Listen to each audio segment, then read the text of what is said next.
Hello, I will be talking about synovial joint movements. Synovial joints are joints that can move freely. I am going to be talking about some of the movements, and majority of these movements are performed on a regular basis in our lives. Flexion and extensions are movements that decrease or increase in angle between two body parts. Flexion is bending or decreasing the angle between bones. An extension is the opposite of flexion. It increases the angle between bones, for example, holding your forearm straight. I am flexing and extending my forearm, bending the elbow from 180 degrees to a 90-degree angle, and bending my knee by folding my leg backwards towards the buttocks.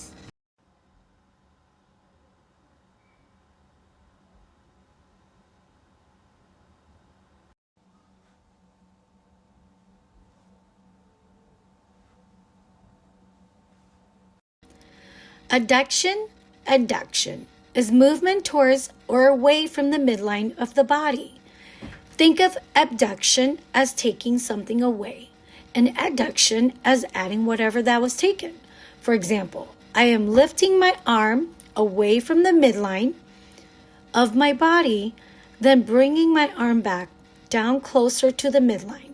Another example is moving the right leg away from the midline and bringing the leg back closer to the midline of my body.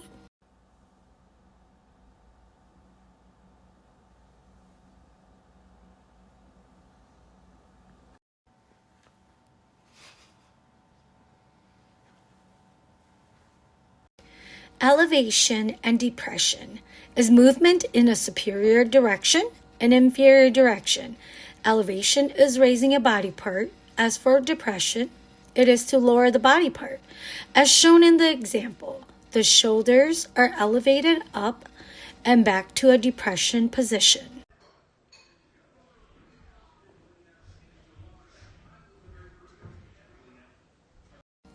Protraction and retraction is the interior or posterior movement of the body.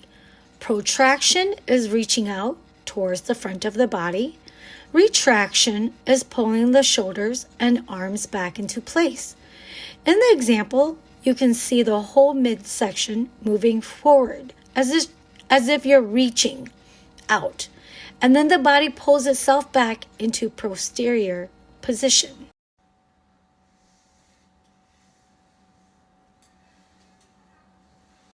Circumduction is moving a body part in a circular motion, almost like trying to draw an imaginary circle with a limb, but only the foot is moving while the limb remains straight.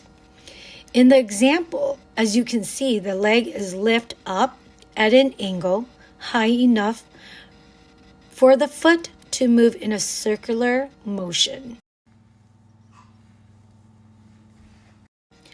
Rotation is moving a body part around. For example, moving my head from right to the left, and the neck is the body part that is controlling the movement and the rotation.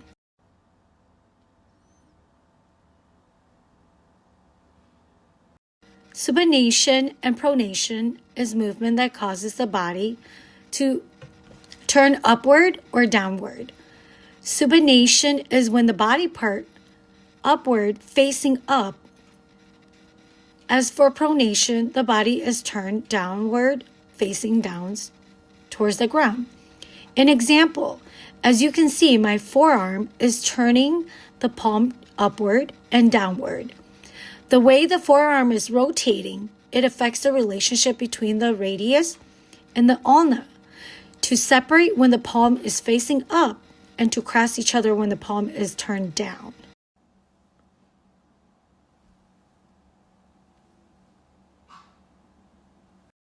Dorsiflexion and plantar flexion of the foot is when the toes are rise up or lower down. Dorsiflexion is to lift the toes upward, especially when you're walking, you're lifting your toes up. And then for plantar flexion is to lower your toes down. An example is when you're driving and you're pressing on the pedal.